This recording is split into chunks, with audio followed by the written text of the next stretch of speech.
Yeah, thanks for the invite. I know it's playing a little catch up here. We're supposed to do this a couple months ago, and FDIC happened, and we just couldn't get it together, and some other things happened for the both of us. So I'm glad to be able to finally sit down and talk a little bit.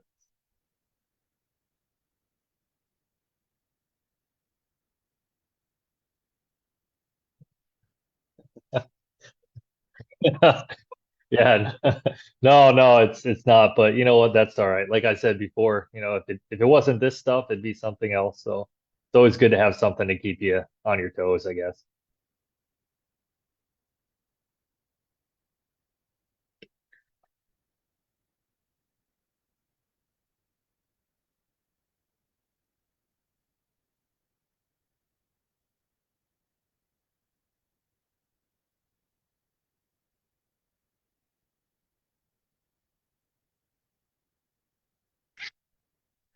Probably when I was a kid. My dad worked EMS for the city of Trenton when we lived in New Jersey. So I kind of always grew up around public safety of some sort.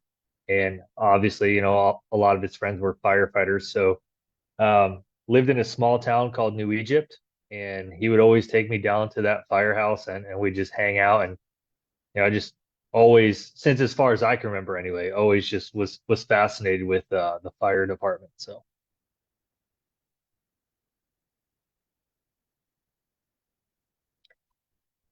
No, I didn't get to do that, unfortunately. But it's kind of like I was torn as I got older. As watching the movies, hearing the stories and stuff like that. And I'm like, well, I'm either gonna go be an electrician or I'm gonna be a firefighter. So, my first experience with riding along was actually when I got out of high school.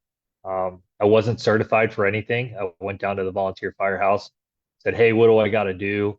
They told me what I had to do, but I just went down there and hung out. And I'd go on calls, with those. But obviously, because I wasn't certified, I couldn't go in fires or anything like that. And I just kind of observed, and that was a neat experience as well, kind of putting that piece of it together because you have an idea in your mind of what it might be, and when you're actually getting to see it before you go to school for it, it's a lot different. So Yeah, that preparation, whether it's ride-alongs or explorer programs or anything like that, I feel like a lot of those are falling off, and especially in my area, and I've talked about it on the show before. That was my path into the fire service for sure, and to get that exposure young is awesome. And I think a lot of people don't realize they can do this job until they see it that way. So it's pretty awesome to go that way. And thanks, Eric. I was telling Sean, for some reason, all my settings got messed up. I did not realize that I was muted up until then. So thank you so much for the layup on that to fix that. So you guys don't even want to hear me talk anyway. Sean's the one that's here to share all this stuff. So you know the drill. Um, so you're in Michigan now, and I'm sorry I forgot to mention that in the beginning. Right, you're Ann Arbor. yes, And yeah. how did you make your way up there, and your kind of your career path to where you are now, and where you began when you went up in that area? Yeah, so my career has been very untraditional. You know, Usually somebody like gets hired for a fire department and they tend to stay there, with the exception of maybe, you know, a promotion or something like that in another agency. But um, I've always been one that they kind of like put roots where I felt like I belonged. And if I'm going to invest into something, I want the same investment back into me as a professional so that I can develop. So, going from the career side of things and moving, it's like, I'm taking off work right now to be here for free.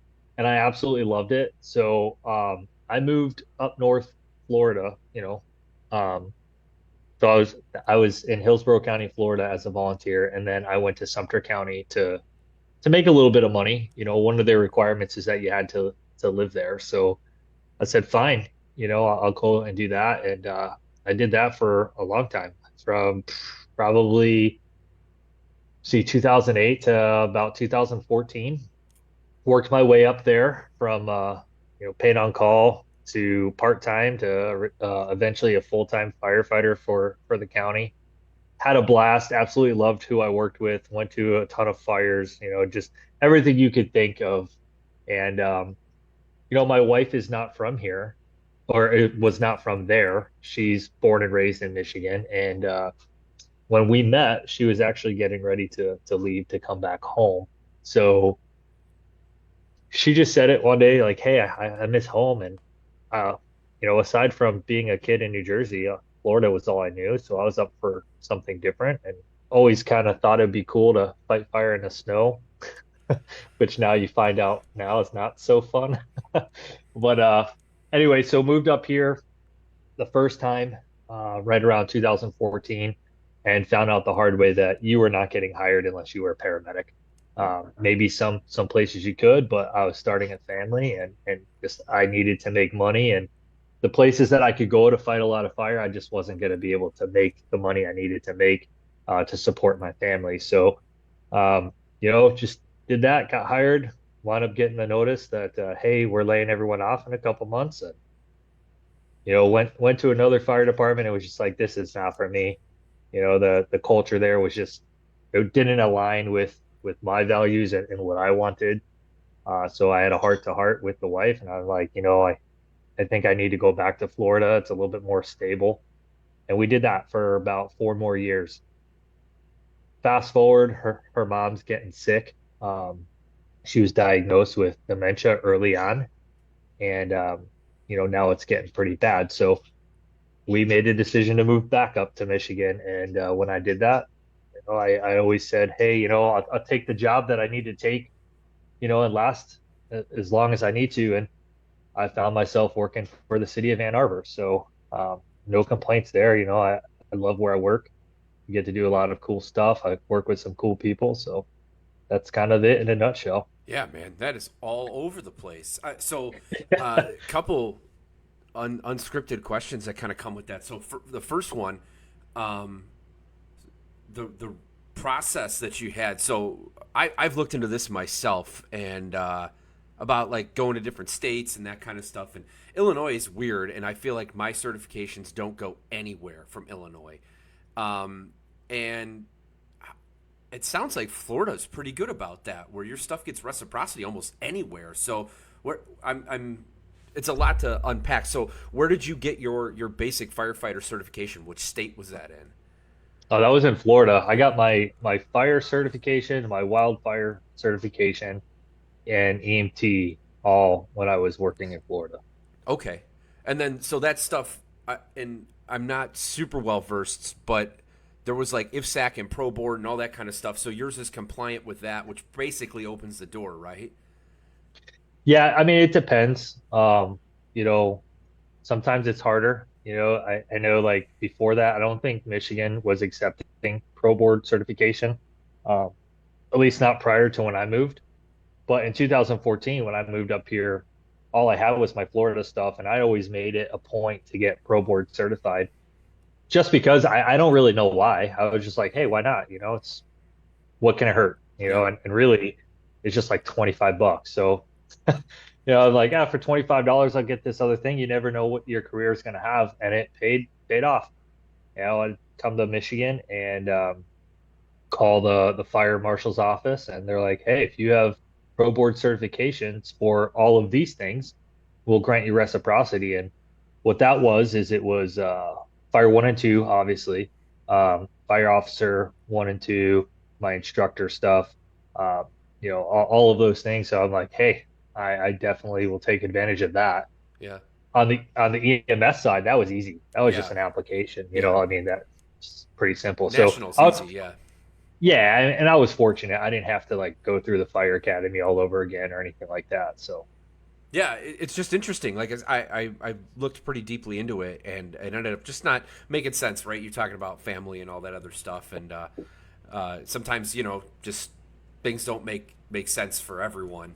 And I guess in some ways it's like it's good and bad because it forces you to dig your heels in and kind of put in some work then of where you're at. But at the same time, like the what ifs are pretty tough too. But the other question I had, so you said a department that you work for, your values and that kind of didn't align, right? Did build your culture come from that? Was that kind of like the inception of it? And like, did it create like awareness to some of those cultural things that you were either lacking or you just didn't like about there, and it grew from there? It actually grew after. So when I was here, and having those cultural challenges where I'm like, I'm sure this is a good place to work. It's just, when it's not for you, it's not for you, and you give it your honest effort. But at the end of the day, you got to make that decision. Like, hey, am I going to sit here and just kind of like go through the motions, or is this a place that I can actually see myself like being invested in? And that just wasn't the case. So when we moved back to Florida, um, I worked for Pasco County Fire Department, and great people there. I'm not going to say anything bad about the organization, but I met my friend Pablo Jenner there, and him and I shared a lot of the same frustrations. And it wasn't really like organization specific, if that makes sense. Okay. It was just professional. Like when we're talking about our profession, we're like, you know what? Like this is the culture we want to see no matter where you work in the country. And these are the values that we think we should be instilling from a very early stage. And that was hard for both of us to find at that point in our career. Like I said, not that where we were was terrible. It was just different, right? Yeah. Like we thought like, hey, maybe we belong somewhere else. And I think that both him and I now are where we are intended to be. And that was 5 years ago, when we started Build Your Culture and talking about like culture in the firehouse. And he has also had kind of an untraditional career path. And it's really neat when you sit and you talk about it and you realize like, man, like there's people just like us all over the country who have these experiences, and we felt it was worth a shot to create something to speak to those individuals to say, hey, you're not alone, and if this is you and this is where you find yourself, like try these things, or maybe this is the mindset, and ultimately at the end of the day, you're going to have to make a decision whether it's going to stay and water the grass where you're at or water the grass somewhere else.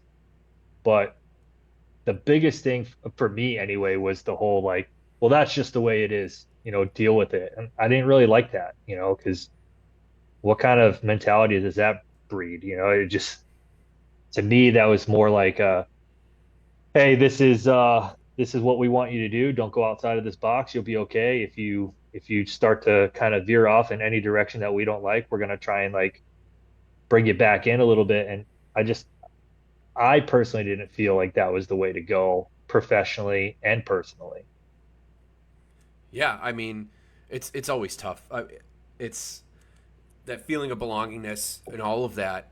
Everybody needs to feel that way in some fashion, right? And I think that that's where a lot of I know that that's where my platform here kind of came from, was trying to connect in that way. And that's kind of why I asked the question. I was curious if it came from something like that. Um, but what's really cool, and I don't know if you've noticed this as well. I would imagine most of us have, is that in the last like 2 to 3 years, it seems like all these little pockets of people that think like we do are all starting to connect so much better, and that voice is starting to get so much louder and overtake a lot of those cultural issues that are lacking, right? Like uh, the things that you may miss that aren't in your own organization. And like you said, it might not be that your organization's terrible, it's just missing. Like to bring awareness to those things and feel like you're not crazy by bringing them up. That's what's happening right now, and it's really cool to see all of these people having these things to put together. So I'm sure that yours has brought plenty of inspiration to people. I'm one of them. So it's really cool to see all that stuff happen and be part of this movement. So have you kind of seen a shift as you've been traveling and teaching? Have you seen a shift in how firemen approach the trainings and that kind of stuff? Yeah, I have. And I've also seen people that have the similar issues that I was experiencing throughout my career, which is like they just want to be a part of it. They want to be part of building something for their fire department. Whether that be like a search culture, like maybe your department doesn't have a truck company culture and they want to build it, or maybe they're just like, hey, we don't really have a training division. and I love to go learn stuff and try things out, and I just want to share that with others, whatever it is, you know. What I've found by traveling is that a lot of people kind of get beat back into that box, like I was saying, like, hey, we don't do that here, you know, or like, who do you think you are? And, or, you know, like, what do you even know? You know, all of those things. And after a while, it's like really refreshing to see people say, you know what? I don't give a shit. I don't care what you say about me. I don't care what you do. I don't care because at the end of the day, I'm going to do what's right.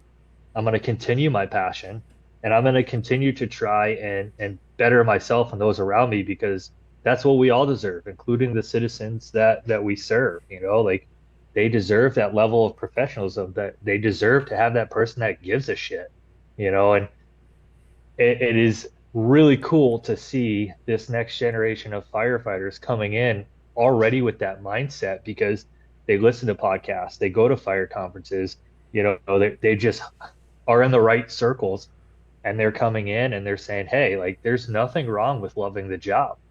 There's nothing wrong with wanting to be good at what I do. And I think the biggest misconception is like people don't really know how to handle that. They think that you're trying to rebel and if they just took a moment to realize what was happening, they would really like realize like everyone's mission is to go home to their wife and kids or their families, right? So by them doing all these things, like what better way, what better example is there to say, I give a shit? Like I want you to go home just as much as I want to go home. I want to make the biggest difference for our community that I can make, you know, and it, people are just not taking it anymore. They're just not getting kicked back and saying, "All right, you win." And in fact, they're they're playing the patient game, which is awesome. They're like, "All right, cool. I'm going to continue to do me. You can do you, but in 10 years from now, however long this may be, I'll be the one calling the shots, and then you won't have a choice." You know, and that mindset is pretty awesome to see everybody starting to get. Yeah, I think like that passion that comes with wanting to be better usually comes with like this need to like attack or actively do something, and that's the hardest thing. I know that I've experienced that right personally, like to shut that part of your brain off and kind of just not go into a full recluse mode, but like just pick and choose and find the right people to connect with, and then eventually, like, I don't know about you guys, but my area in the late '80s, early '90s, everyone went full time, so they hired a shitload of people. And then there was another big kind of wave, maybe like 10 years later. But then all those people are retiring now, right? Because it's 30 years. And so, like, departments are kind of back in that same state again where, like, this mass exodus happened. And now it's like, all of these traditional things of like, well, you have to be X number of years at something before you can do X. You know what I mean? Like that's starting to kind of go away now, and they're like, holy crap, we have nobody to fill these spots, and now there's a bunch of super passionate people who are, under 10 years in a department. And they're like, we better give these people the ball and figure out how to do it. And I think it's starting to happen, and I don't know if you see that in other parts of the country or where you are, but at least that's what I'm noticing. Yeah, I noticed the same thing too. And like the one thing is like dinosaurs lay eggs, right? So like all those all those disgruntled people that are seeing their way out, like in their time, they have been pretty successful of capturing other people to be just as negative as them and to take their place. But I also see the other side of the equation where it's more people who actually want to do this job are coming in, right? And when you look at most organizations that like half, if not more than half of their organization has less than 6 years on, if let's say half of those people are engaged and dialed in, those eggs they left behind, they're not going to hatch very long, right? Like eventually they're going to be the ones getting kicked and it's like you can either just join us or you can leave, right? And I don't think the citizens are taking it anymore either. Like they're not dumb. They know the service that they pay for. And when they have an emergency and the fire department shows up, they're able to look at that and be like, something's not right here, you know? and we're getting challenged. And I think that's what people need to understand is like, which side of the coin do you want to be on that, right? When you get challenged, how is your performance going to be? Are you going to be able to show up and say, "Hey, we're here. We're going to do the best job we can, like we what we promised you," or are you just gonna be like, no one got hurt, fire went out, everyone went home. That's good enough for me because it's not good enough for the citizens. And I'll say this like I say all the time. When defund the police was happening and people were speaking up and saying no, we're not that far from that happening to the fire department. So seeing the fact that people are bringing that stuff to light and saying it's okay that we have deficiencies. No, nobody's picking on that. Like we're all imperfect. We all mess up on stuff, right? Like, but acknowledging that and then trying to move forward is where we need to meet. So yeah, I don't know, a little bit tangent there, but I think so. I think we're starting to get into a point now where like the right people are starting to come into the job. Yeah, and I don't know if you've noticed either in your area, but like with the issues of like volume of people applying, like everyone thinks that that's this big panic thing, and I haven't seen that as much of a negative. I mean, yes, it sucks. Like we're short 7 people in my department right now. Like it's rough. It's not like it's not, but the people we keep hiring are pretty damn good. So it's like yes, there's less candidates, but they want to actually do the job. It's not like they're showing up like, oh man, I get a pension and only work 10 days a month, or like, cool, I'll do that. They're actually showing up wanting to be firefighters instead of that big chunk of 150 people showing up for three positions. It's different. It's pretty cool to see that, at least in the people that we've been hiring. We got off on tons of tangents, which I love. So, and I'm sure we'll circle back to some of these things because I love talking culture and training and all that. It's I I could talk about it forever. I feel like those are the conversations that everyone has when they're either out back smoking stogies together or around the coffee table. Like that's what we usually talk about if you're into the job, right? Um, but back to the question. So, who influenced you most early in your career? Um, it's a gentleman by the name of Woody Harris. So when I got hired as a volunteer, I really didn't know what the fire department life was about, and like how structured it was and some things that were expected of me, is very different. Although my dad was in public safety, you know, how he did things was very different, you know.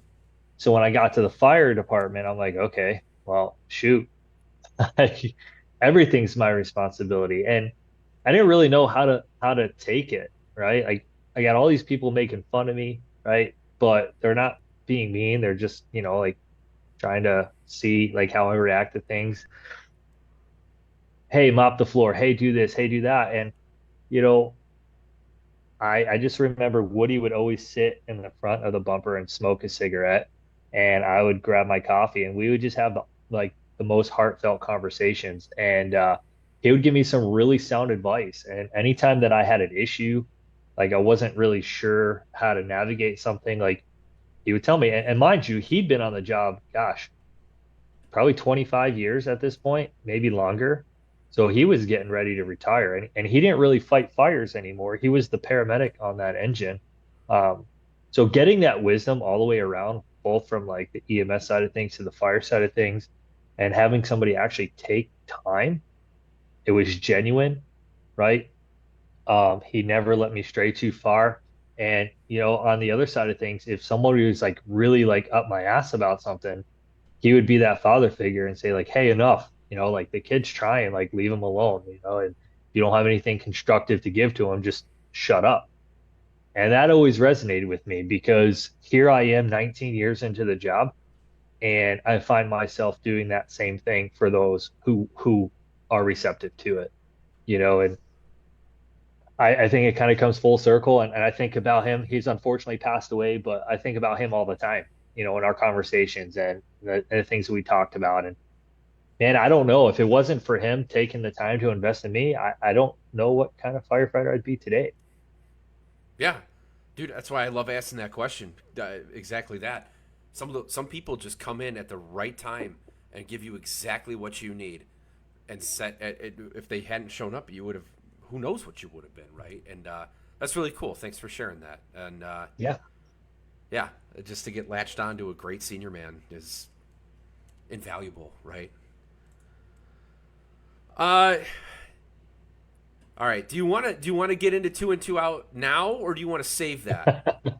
I'm game for whatever. It's your show. We'll So just keep going. I've been educating as much as I can around my department, right? And I worked with our union secretary yesterday, and I was like, hey, just curious. Did you happen to hear anything from the IFF about OSHA's 2 and 2 out stuff?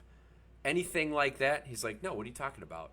I was like, oh, well, back in April, they posted a letter basically backing these proposed changes. I'm like, did they ask anyone? He's like, I have no idea what you're talking about. So we had some education on that, and I I think I mean, I don't know how much my area, because my show's pretty local, but really understands what's going on with that. And I guess like there's a lot to talk about, but maybe just a little bit of a summary of kind of what's happening right now. First off, actually, before you do that, if anyone really wants to be educated on it, well, you gotta go to that mega scrap. What was it? 240 something, 249, 248. I can't remember. Uh, Whatever. You can find it. All right, it's on the weekly scrap. And Sean, Scott Thompson, and Nick Ledeen went on and they talked all about this and really educated a lot about what was going on. So that's a really great resource if you're looking to educate yourself on it. But outside of that, maybe just kind of like a shorter version of kind of what's happening right now. yeah. I don't know if there's a short version, I know, I know. but I before I start, I just want to say this. There's a lot of pushback, I guess, from people who think we're union bashing, and that's not what it is. I mean, if you take the time to read what we wrote and even just listen to what we're saying, our frustration is that they're not seeming to want to entertain this conversation. That's the frustration, right? But if you dig deeper, we're kind of echoing the same thing, which is safety, right? Like, what's safer for us? And, although our viewpoints might differ, our end goal is the same. So going to the paper, pretty much, 26 years ago, when they started this experiment, so to speak, there's a lot of misconception that maybe it was about staffing. And, there hasn't really been much to support that as far as evidence goes. Um, OSHA clearly states that this is not its intended purpose, and it was a mischaracterization of the standard. So we can't really use that as an excuse. And even more so when they say that, the two people arriving don't even need to be on the same apparatus, nor do they need to be arriving at the same time. That kind of negates your staffing argument, right? So when my buddy Nick and I started talking about this and just really dissecting it and saying, like, let's think about this logically. Like, we have all this information. Like, let's get a team of people together and do what they do. Like, obviously for me, I'm a big search person, so I wanted to know what that meant for search. We got guys that help write the paper that are really into the NIST study and the UL studies, and they're looking at like fire attack and all these other data sets. And of course, Nick with Firefighter Rescue Survey pulling out things from real rescues and time frames and like all of these things. And our intent was to package this, like not being emotional, just say, hey, let's take everything we now can prove, package it together, present it to people, and say, are we really doing the best thing for everyone? And what we found with all the data is no, we're not, because our maydays aren't happening as early into the incident as we're being told they are, right? In fact, majority of the maydays aren't happening until 20 to 25 minutes in. So what does that mean? Like, you look at the NIST studies on staffing levels, and you realize that like smaller crew sizes and everything else are more taxing. And what's killing firefighters the most on the fire ground is exhaustion or cardiac events, not necessarily the act of firefighting or search and rescue itself, right? So there's a lot of things that we're told that nobody really digs deep into. We take at face value and then we just keep repeating it, and that gets passed down from generation to generation and so forth. So for us, we're like, hey, fires burn hotter and they progress faster, right? So like, I'm sorry, not faster. They burn hotter, right? So our fuel loads are different and things are like that. So conditions are going to change faster than what they might have in legacy buildings, right? And we know that from watching that video that you all have put out. It's just not the same. However, our gear is better than it was before. Our communications are better. Our training is better. Like all of these things are better. And you start breaking down all that bits of information. When do you want to go into a building? As soon as possible to mitigate the fire where it is and search for victims, or 5 to 10 minutes later when we finally get enough help, when the fire has already weakened the integrity of the structure, people in there, if they were having the potential to survive, might not have that anymore, all of these things. And then do we really want to put our trust in two people that are just randomly given that assignment? Not saying that RIT teams are not important because they certainly are, but who is like statistically getting that assignment, and have they trained for it? Are they prepared for it? And then the idea that like, hey, if you're pumping the engine and like somebody else is in command, that's our two personnel out. We've met the 2 and 2 out requirement. If I fall through a basement floor and a fire, is it really realistic to think that the guy pumping the fire engine and the guy on the radio in command are coming in for me? Right? They're not. Yeah. So you start breaking that down. Like there's a large number of people that, like when you read Project Mayday reports, of over 12,000 documented Maydays, they did not have faith in their crew coming to get them, but they did have faith in their incident commander or their company officer. You break that down even more, what you find is that like 89% of the time when something happens inside the building, we're either self-rescue, we're rescued by a member of our own crew, or another crew operating somewhere in the interior. So putting our civilians first is safer for us, right? Because we're putting everybody that we have into this building where we're doing things simultaneously. We're venting, we're putting fire out, we're searching. Like we're literally mitigating this incident as soon as possible instead of delaying it. So what we found is that 2 and 2 out is actually slower, right? It slows us down.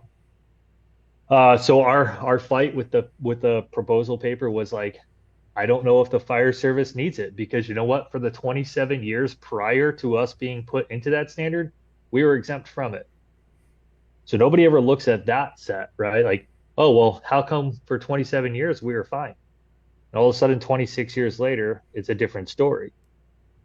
You know, I'm not saying that anything is right, wrong, or indifferent. What I'm saying is we're in a time in the fire service that we really need to be asking the questions. Why? Right?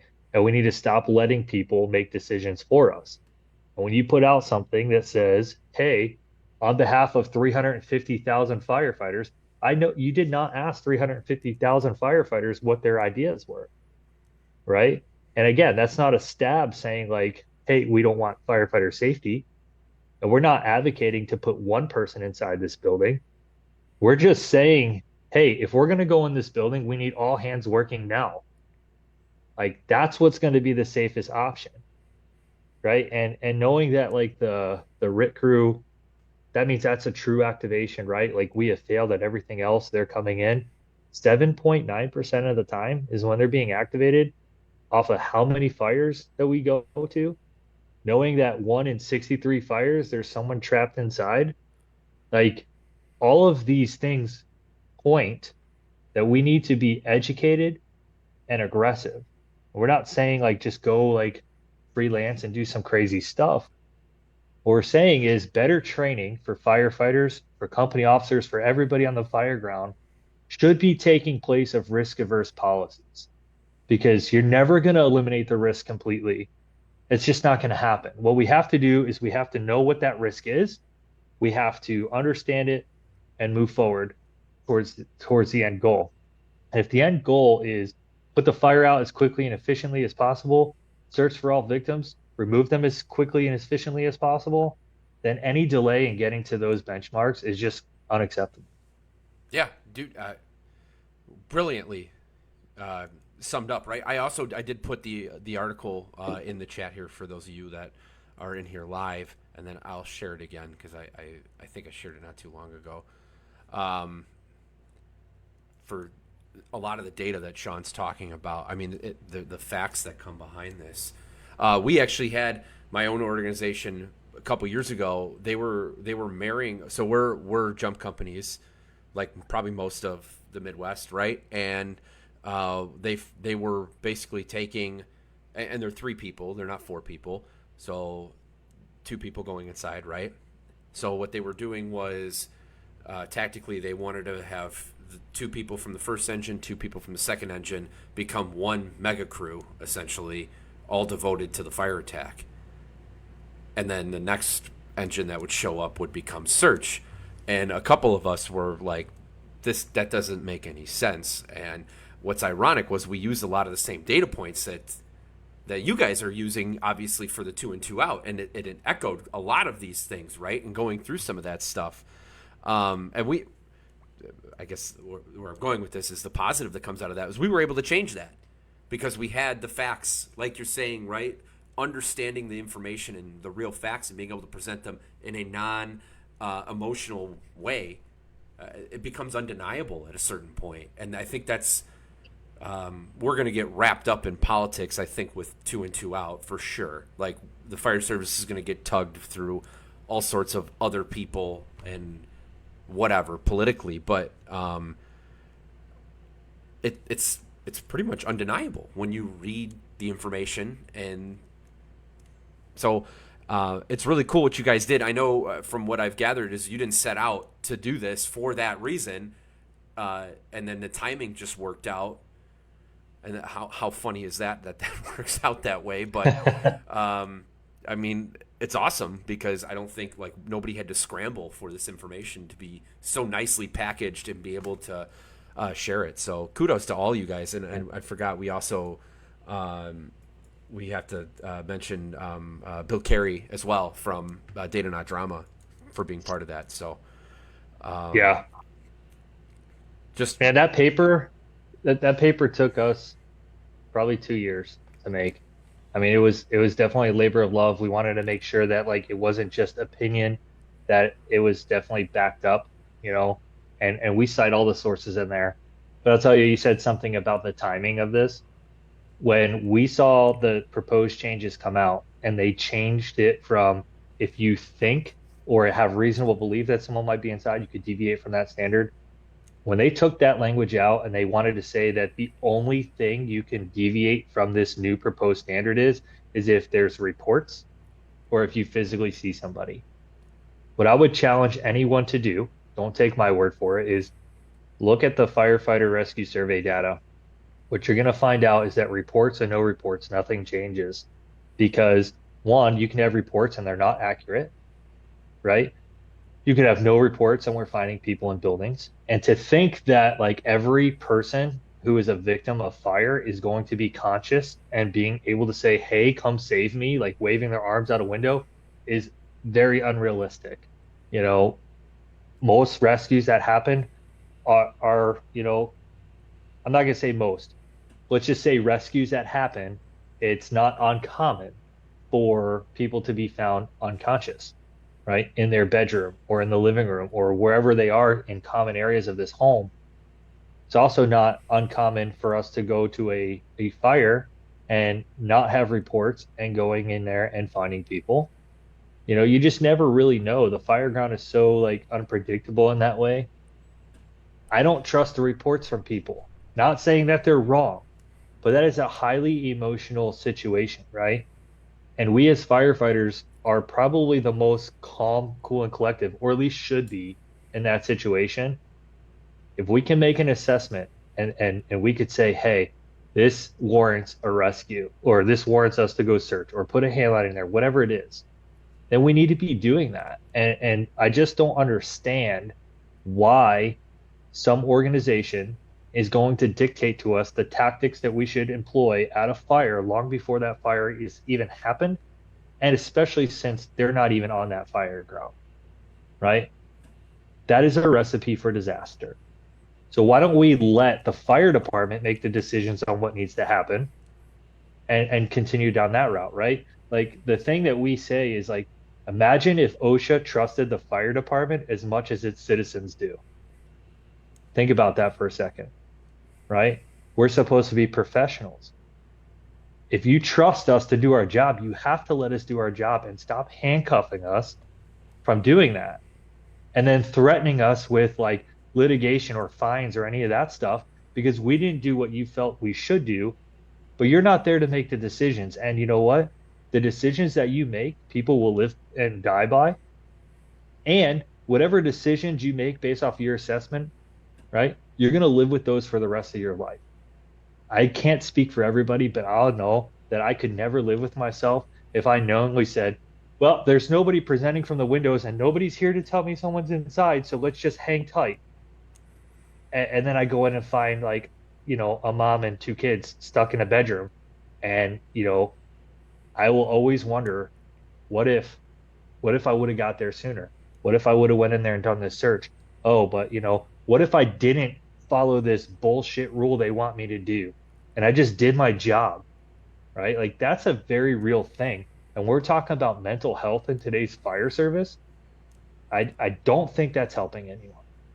Yeah, dude, with you all day. Like it's that whole man in the arena stuff. It's Halton had a keynote at FDIC when it was about like making the rules and breaking them, and a very similar theme to all that stuff. That we're the people that are in, we got skin in the game. We get to make and break some of those rules and make those decisions. And handcuffing us with more of them doesn't solve the problem. Do you think on a training and search kind of tangent? Do you think that we've created training scars in by prompting people in training? I feel like fire academies, the one I was in, and I've been part of this too before I really knew much better of the traditional.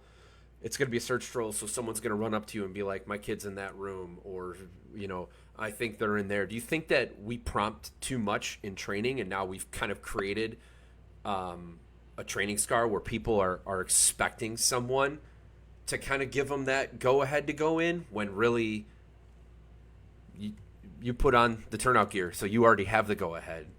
Have you seen anything with that in your career? Yeah, I mean, I think it's just the same as if, like when we're taking people in for fire tech, we're like, hey, don't put the fire out. Or like we say, oh, don't open the nozzle yet. Just look at this. And there's a time and place for everything, but at the end of the day, we have a job to do, and we got to make sure that we're telling people like, you're not going to always find someone. We should not be surprised if we go to search and nobody's in the house. And we should also not be surprised if we go to a fire and we find victims. Like those are both possibilities. And quite honestly, probably a probability, right? So train both ways. I think what we do a really poor job at is telling the students the scenario before we even start. Like, hey guys, all right, here's what's going to happen. You're going to go in, you're going to go on a left-hand search, okay? You're going to do this, you're going to find a victim. I want you to call, let them know that you got a victim, and remove them. Understand? So, yeah, like when we ingrain from a very early stage in our development that you have to ask permission for every single thing, or maybe that like every single thing is going to be spelled out for you, it doesn't work. Because when you get to the street and things are actually happening, right? I've seen it. People are just standing there and they're like, uh, what do you want me to do? It's like, I want you to do your job. Let's go. I mean, this thing's burning, right? Or like, take it as simple as a CPR. Like, how many people freeze on that? And it's like, dude, that's the easiest call you're ever going to have in your life. The person's already dead, so you're just hoping that you can save them. Why are we any different at a fire? Like, hey, the thing's already on fire, man. Our job is to put the fire out and pull people that that are in there out so we could possibly save them, right? Like those things are the same. But yeah, in like EMS training, we harp and we harp and we harp and we do all these things and we hit all these benchmarks so that by the time that actually happens, it's second nature. You ever watch an EMS student do something, right? And they're on their game because they know it's boom, we're doing this, we're doing this, we're doing this. We should be doing that same intensity of training in the fire service. And I think now we're starting to get that way with, cadres that are out there that are putting realism into scenarios, and spending 24 hours on search drills instead of just like a couple, and really making sure that everybody understands what's happening. So there is a lot of training, excuse me, there is a lot of training scars. I think that we need to start healing some of those, but it's kind of hard to heal those when you got a bunch of people that don't see anything wrong with how they present training or maybe even their performance, and that's really the culture part of things, right? Is like you've got to like rip that band-aid off and realize like, hey, I might be doing this a long time. That doesn't mean I've been doing it right? Doesn't mean I've been doing it good. And we're threatened by people that come in that have different way of doing things, because we don't want to ever feel like we've done something, maybe that wasn't correct. Let's just drop the egos as it is, right? And just say, hey, I get it. We have to train a certain way in fire academy, but when you get to the firehouse, I'm going to hook you up with the crews that are really good at doing this. I understand that I'm your officer or senior man or whatever it might be, but this is not my cup of tea. So let's go to the people that it is and we'll learn together and then practice it, right? Instead, what we do is we just talk shit about everybody and everything. And then we get to the fire and it's a cluster. And then what do? It's rinse and repeat. We just talk shit about everybody that fucked up instead of you. Like it needs to be fixed. And I think we're well on our way to kind of squashing some of that stuff. That goes back to what we talked about in the beginning. This new wave of people coming in, they're going to demand a certain level of training, and they already know they're not dumb. Yeah, You know what I mean? yeah. They've seen Cody Trestrail and all these guys like out there showing how to do searches and victim removals and stuff like that. They're not idiots, so you're not going to fool them. So quit trying to act like you're some type of macho badass, like Yeah. everything, because they're going to see right through it and they're not going to listen to you. It's so easy to debunk bullshit nowadays, and most firemen that are coming in, firefighters that are coming in, they already have a little bit of, I guess, exposure to that stuff, right? Like nobody wants to enter any career or environment where they don't know anything. So they're going to do what? They're going to go on YouTube. They're going to read whatever it might be, and they're going to be exposed to stuff. And they're going to come in and they're already primed. So if you're still one of those dinosaurs that hasn't evolved beyond some of that stuff, like they're gonna know immediately and be able to debunk a lot of that stuff because it's so backed by like experienced people that are getting out there and presenting this stuff now. And yeah, there's probably some people out there that are, you know, like doing it for whatever other reasons and putting themselves out there, whatever. But for the most part, I think the stuff that's really good just gets not redistributed, but like reshared, and it just grows that much bigger. So they come in with knowledge that's beyond that. Like it's really cool to see some of that stuff. Um, with training in regards to search, you get a brand new guy, right? And he's out of the academy. What are some like beginning drills that you could do with that guy to see kind of what the fire academies taught them, and then what you need to do to kind of build up to kind of a more realistic way of doing search? What are some drill ideas or things that you might have? Well, the first thing I say is quit using Nomex hoods to turn around like that's some type of reality. That's the biggest.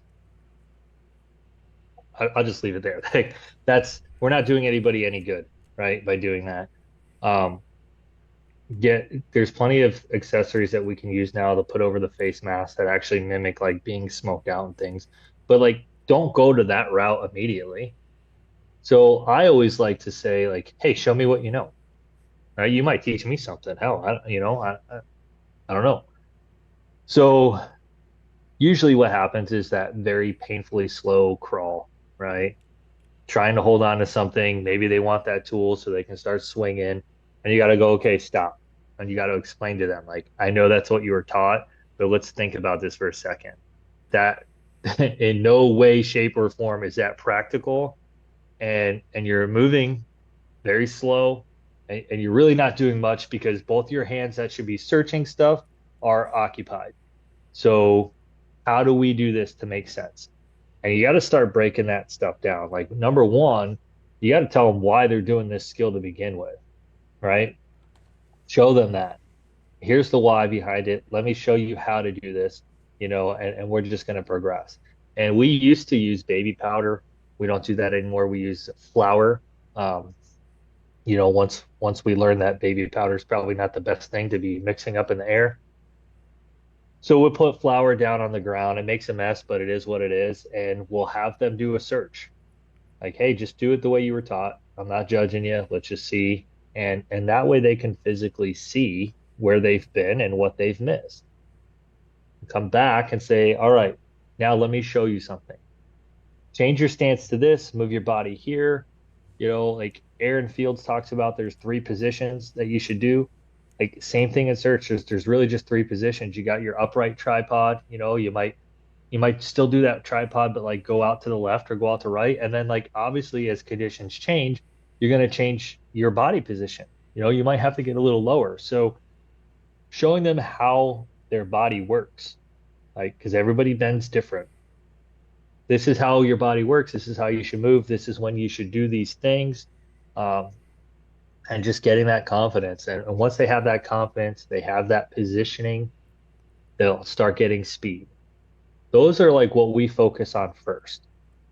Then I'll increase the intensity, right? And then I'll say, well, all right, do this with your vision, full gear on air. Do it with your vision. Awesome. Now I'm going to black you out a little bit. Maybe only half of your mask is going to be obscured so that you get used to realizing, like, hey, like, if this is me in a fire, how do I move my head to get the vision I want? Like, and then we'll black you out totally. And every single one of those processes, you're learning something. One, you're learning how to wear your gear properly. Two, you're learning how to move properly. Three, you're gaining confidence, you're gaining speed. And then before you know it, you're just doing things. And when you say, "Hey, why did you do that?" Someone's gonna say, "I don't know, it just felt right." And then you introduce like, okay, now we got all this. Like, so back to how do you search with a tool? Like, what are the things we can do? Search is one of those things, just like fire attack and anything else, that like there's a multitude of ways to do stuff. You could probably spend weeks on trying to hit every point and still have more material to cover. But you got to figure out like, what is my department size? What does this look like for us? How are we going to search, right? And what is my reality of trying to search with, maybe two people on an inexperienced crew? Like, what if we have three people on a crew because we ride four to a rig? Like, what does that search look like? All of these things have to be considered when you're doing that. And we do a really big disservice in the Fire Academy of not exposing them to that. So, um, yeah, I just think like when people come in that they need to, because that could be the day that they Yeah. have to do it, like you got to do the tasks with whoever you got. You can't expect everybody to be a rock star immediately. Even the guy that's been on the job for 15 years might not be the rock star. So getting everybody on the same page and knowing like, all right, now that we've got the fundamentals, how far can we branch out? What is our comfortability there? Like, what does a split search look like? Like all of these things. That all needs to be taught. Yeah. I mean, the word split search doesn't come up in any way, if you're in a fire academy. And some people never could go a career without hearing that if you're not exposing different techniques and stuff like that. Um, yeah. Do you think that there's a, a time and a place for whiteboard type training for search? and developing them in that way? Have you ever done anything like that? Yeah, you know, when I teach search, I think it's very important, like I said, the why. Like, why are we doing things?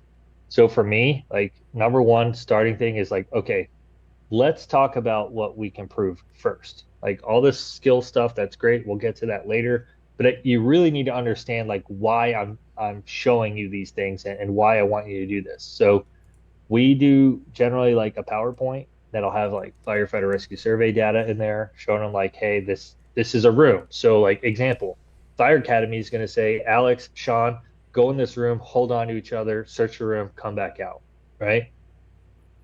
Real world's going to say, Alex, that's not the right way to do it. It's a 10 by 10 room. If you get lost in a 10 by 10 room, you probably shouldn't be searching in the first place, right? With that said, you have to have situational awareness because what if you go into the room and it winds up being a master bedroom? When is your time where you're like, hey, I might need some help here? You know, um, so we have to talk about those things first ahead of time before doing it in a drill, and it's a lot of participation. Like, hey, here's the diagram of a house. What are you thinking? Okay, so you're going to go in here and you're going to search this way. Awesome. Well, have you thought about this? Because if you did it this way, this might be, what you might want to consider. Arming them with the information before you expecting them to perform is a valuable asset because what you're going to find is when you do that and then you get down to the hands-on skills, they already kind of like put the two together, right? Now you can say, hey, remember what we talked about in the classroom? Remember that diagram I showed you? Awesome. Search that like we talked about it. And then you just give them little tidbits from there on, like, hey, change your position. Oh, yeah, okay. You know, it just makes it a lot easier.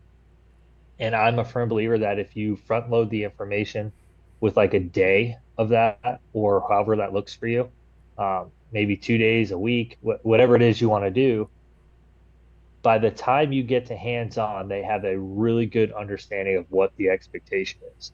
Now, all you need to do is drill it into them to let them know, like, this is what that looks like. And this is how you're going to actually physically perform.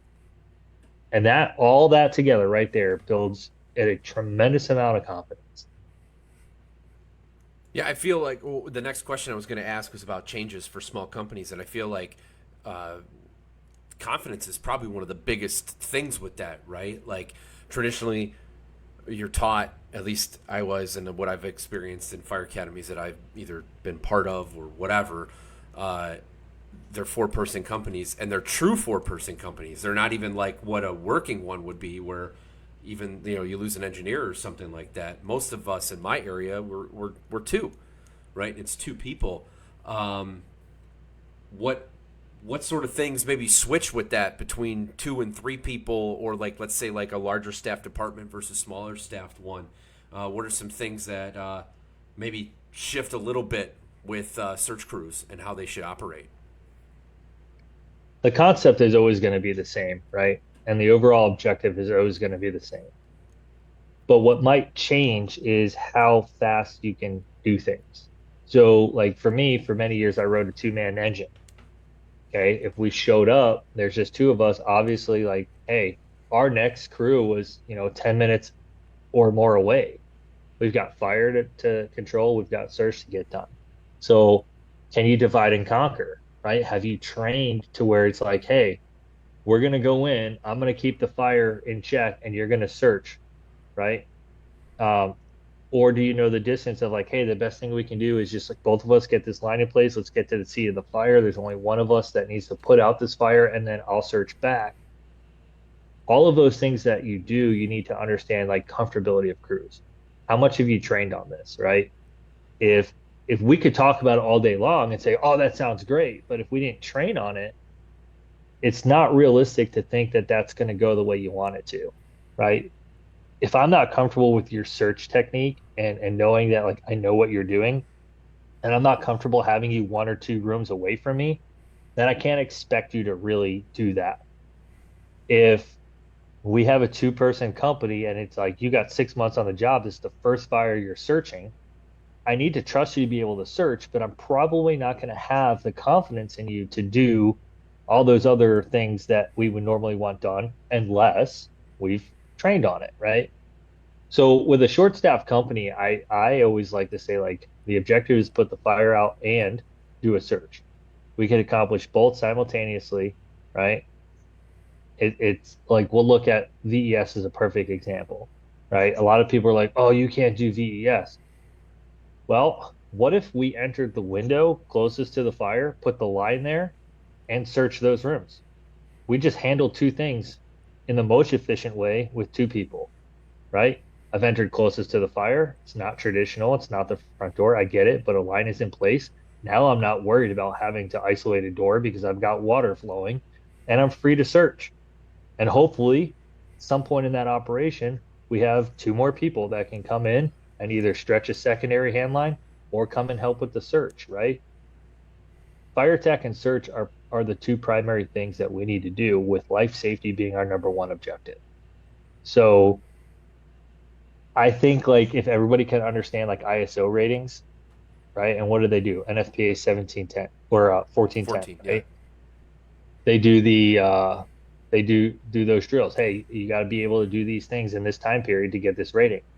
If we're training like that with small companies, like this shouldn't be an issue. Yeah. The biggest thing that we get hung up on with small company operations is, well, we don't have enough people, so I can't do that. And we take that for an answer, right? And that's the biggest crock of shit that we could probably sell because you can do a lot with a little. I mean, that's proven. And I'll tell you this, working for fire departments that have, over 700 members and we're dumping a ton of firefighters on a fire, I will tell you, I will take firefighters that ride two-man engine companies most of the time because they're hard workers, man. Like you're going to a fire and you're busting your ass. Like we used to call them like three-bottle beatdowns because by the time we had anybody helping us, we'd already been through about three bottles. And you get a whole different level of experience doing that. You get a whole different level of appreciation for the job. And, that's majority of the fire service right there is small staff companies. So don't make excuses. Just train. And if there's something that you want to see, you got to put it into fruition, right? Like you got to say, hey, man, if we show up right now as engine three with two people and we've got, two rooms going and our next due is 7, maybe 8 minutes away, what is our plan? And that's the fire you drill on. You drill on your reality of what you're most likely going to see, and you drill and drill and drill until nausea. And you get that shit dialed in because you can do it.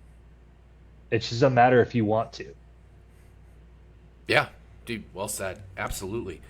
Do you think there's any validity to so attack crew goes in, does their thing, search crew's going to go in, and now they're going to do their search.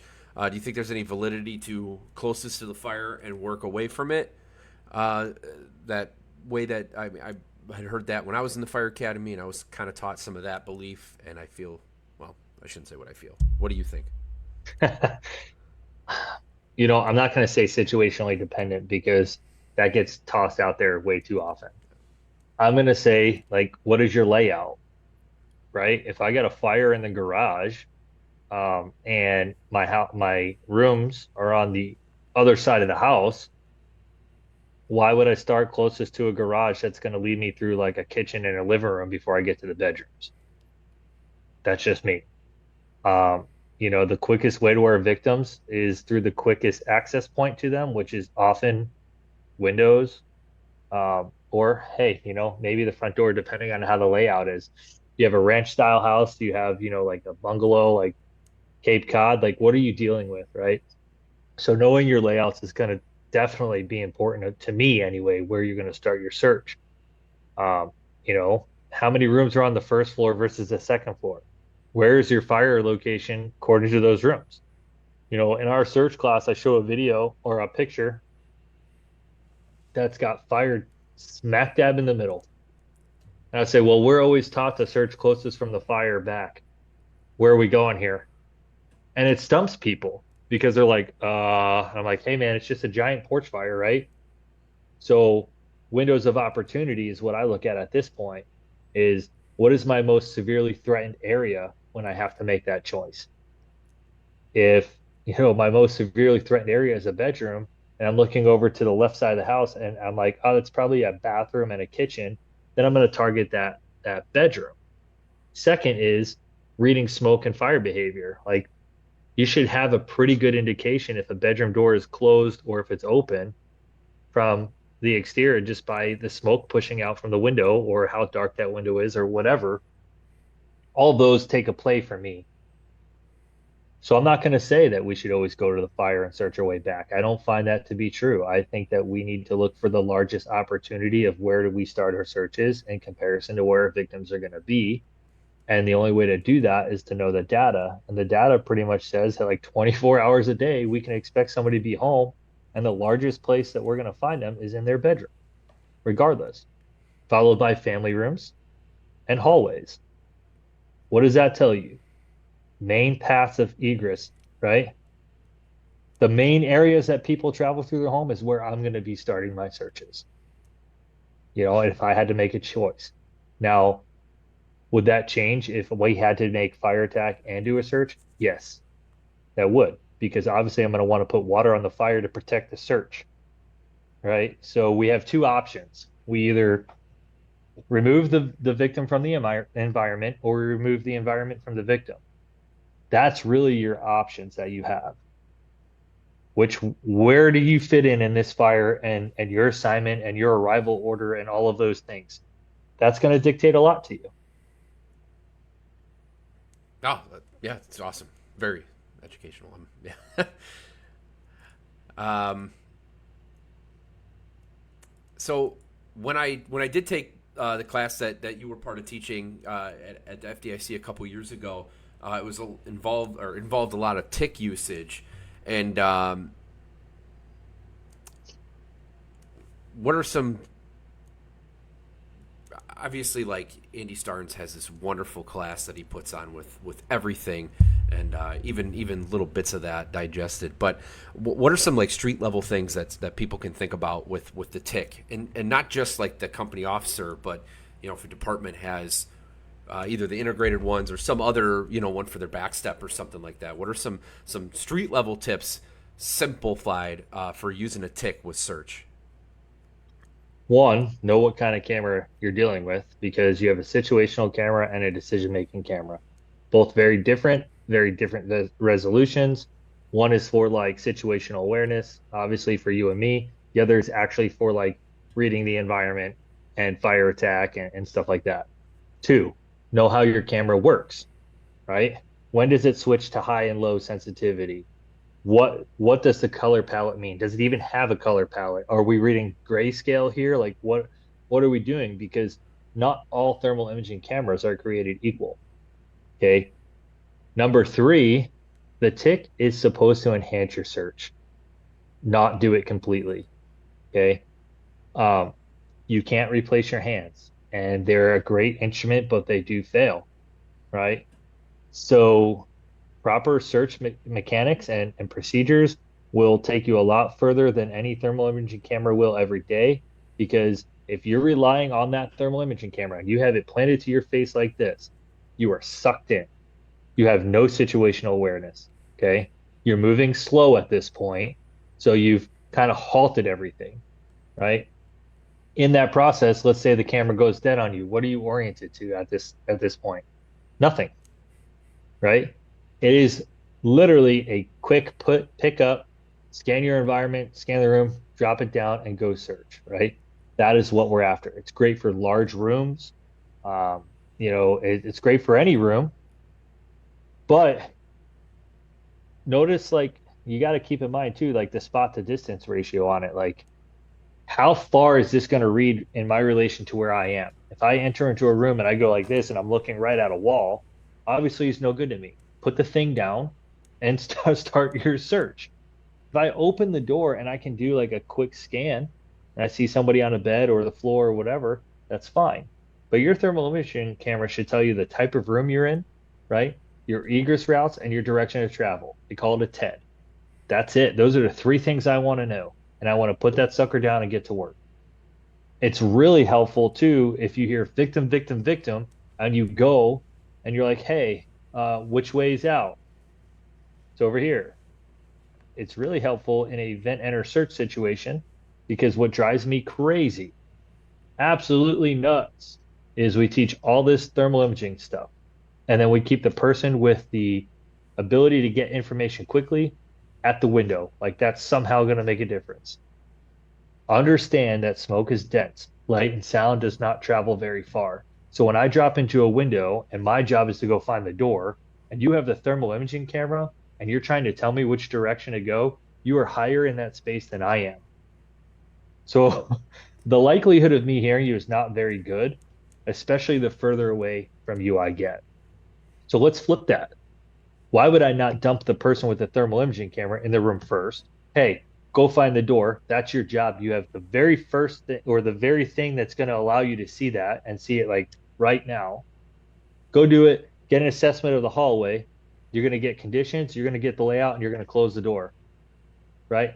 Meanwhile, while that's going on, the other person's already in that room searching. Victim, victim, victim. Oh, crap. Now there's two of us, right? We're on the same plane. We can communicate better. We can coordinate this removal. Master bedrooms, the one person with a thermal imaging camera over there, I'm expected to search that area by myself and find a door. It's not real practical. Then I throw like a bathroom in there. So now I have a change of direction. Like, let's not kid ourselves. You're probably not going to see me, right? And you're probably not going to hear me. So let's do what makes sense. We have the camera there. We know how it operates. We know how to use it. It makes us more efficient. And that's that. But if you don't have the camera because you left it on the truck or the battery died or it just, you're wiping the lens, you're wiping your face and like it just keeps whiting out on you. You wipe your lens, you wipe, like you wipe your face, you wipe the lens, and you're doing this stuff, put it down. Just it's not your friend right now. Like enough times wasted traditional search method. So there's a lot of people that say like we should never use it or we shouldn't use it that often. I don't personally believe that.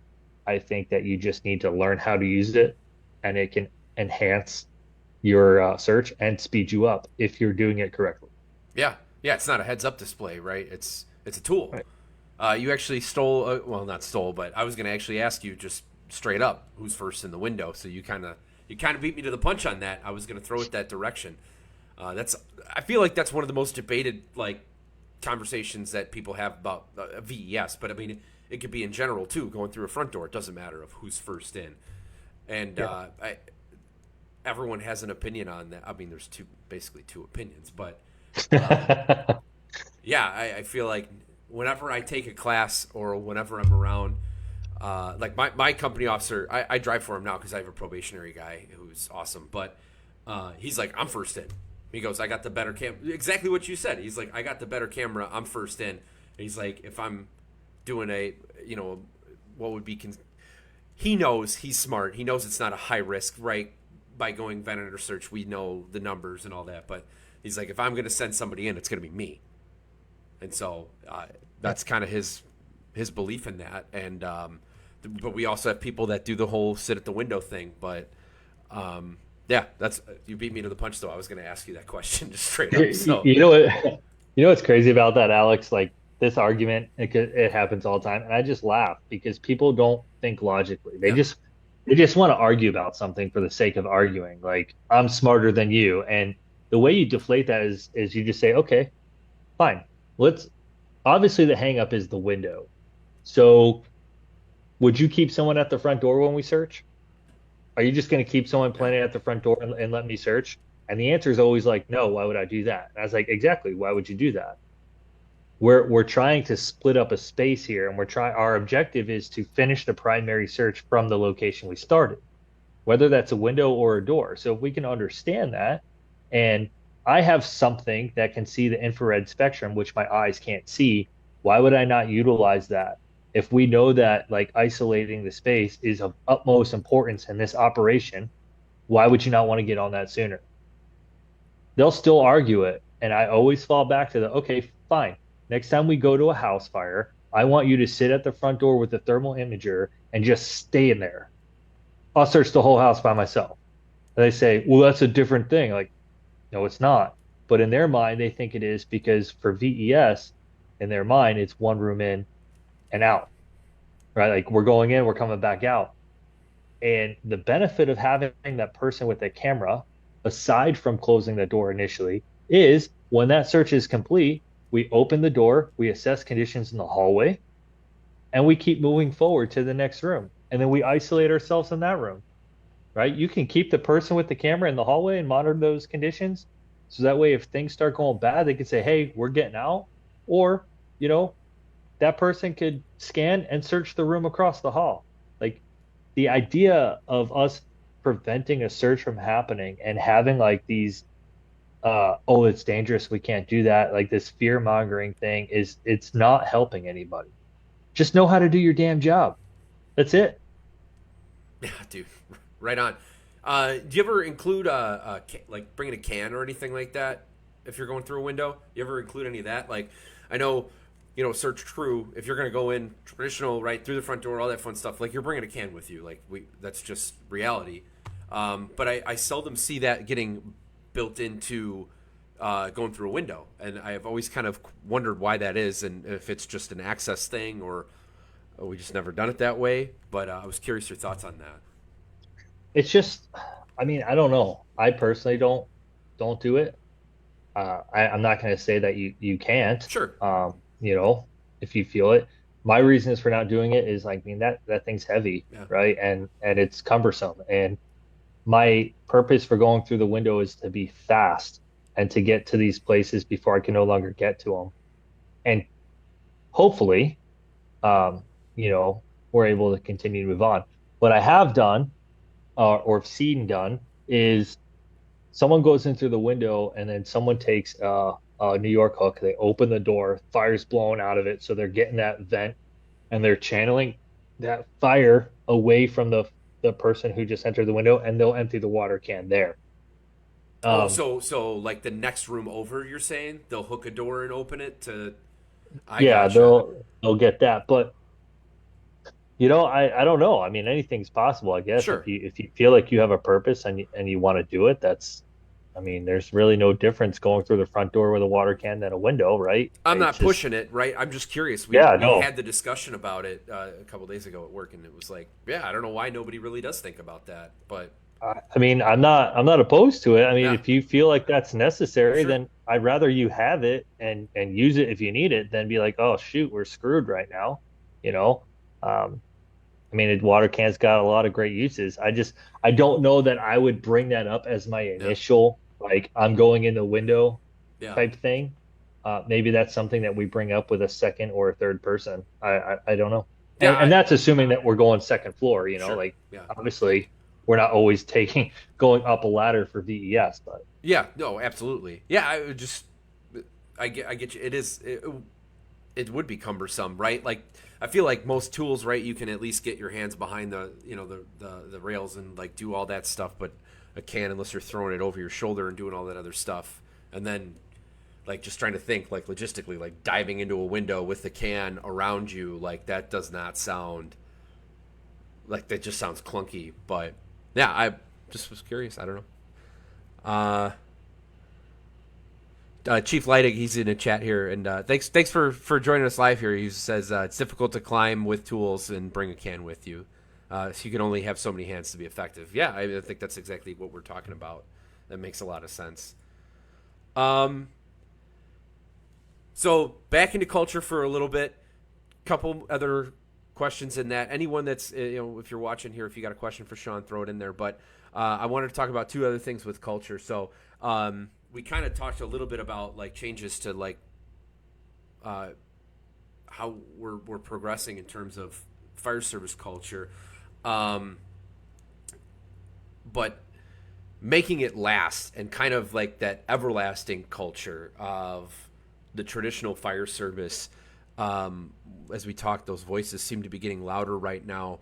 Um, what are some things that people can do or things that people can get involved with that can be part of protecting that culture that we're supposed to have?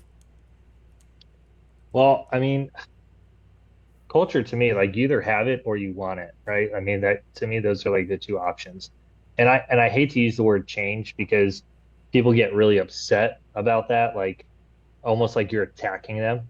Because the word change kind of implies that like, hey, this no longer works, right? And if you're trying to do something, like I feel like you should almost use the word enhance. Like you're saying, hey, this has worked pretty good up until this point, but it can be better. Unless whatever's happening is definitely not working, then yeah, that's 100% a change. Just be involved, man. Like, for example, okay, you have a problem with your probationary book. Like you don't like the way that your probationary program is. Probably not a whole lot that you're going to do about that directly, right? Like you go to your training officer or maybe your chief, whoever's in charge of that, and you say, this book sucks. We should change it. That's not going to end well for you. But that doesn't mean that while you have those people in your possession that you can't like, drop those little nuggets in there and help them that way and say, hey, like, we're going to get you through this. You have to be invested no matter what you're doing. And you have to understand that like this is going to take some time. Like we all want it to happen now. It's not going to happen. That's just not the way it works. Do the small things. And in time, the small things turn into bigger things and plant those seeds with everybody you can. Like everybody's got their own thing. Some people they have like they want to be on the union. Some people they want to be like health and safety or whatever that is. You don't always have to be in charge. Sometimes if you want to see change, you just kind of plant that seed and you let somebody else do it. There's nothing wrong with that. Like we have a terrible habit in the fire service of just getting super frustrated and wanting to fix everything because that's naturally how we are, right? Like we're problem solvers. In the way of culture, it's such a delicate thing. Like you really want to steer that ship, right? Like you got to understand that some people will sink that ship just because they can't be captain. You're going to have those people and you're just going to have to kind of work around them. And reality is like when you're trying to do something good and positive, everyone takes notice, right? Everybody. So you're gonna have to manage that and understand like if I get upset right now and I lose my shit and I start acting a fool like everybody's won, that's what they want from you. They want to discredit you by getting you to that point where you absolutely blow up. Don't let it phase you, man. You got a mission, like especially if this is something that you want to see continue. It's up to you to keep pushing that forward. Let's say your department, for example, used to do like a family picnic, and for whatever reason, they just don't do that anymore. Start it yourself. Say, I'm going to take this responsibility on. I'm going to do it. And you might only get one or two people. Don't get that discouraged. Like, just keep doing it because it's not about the majority, right? That's not what it's about. It's about focusing on the people that believe in the same things you do, that want to see the same outcomes that you want. And together as a team, over time, you're going to be able to get those accomplished. It might take you your whole career. Hell, you might not even see it in your career. But that persistence, that 10 pounds of pressure 100% of the time, just keeping going, like, that's what you have to do. Like I'll use an example. It's not really culture related, but here's the thing. Like everybody takes classes, right? Or you should. You read something, like you do, try it out, vet it for yourself, whatever it is.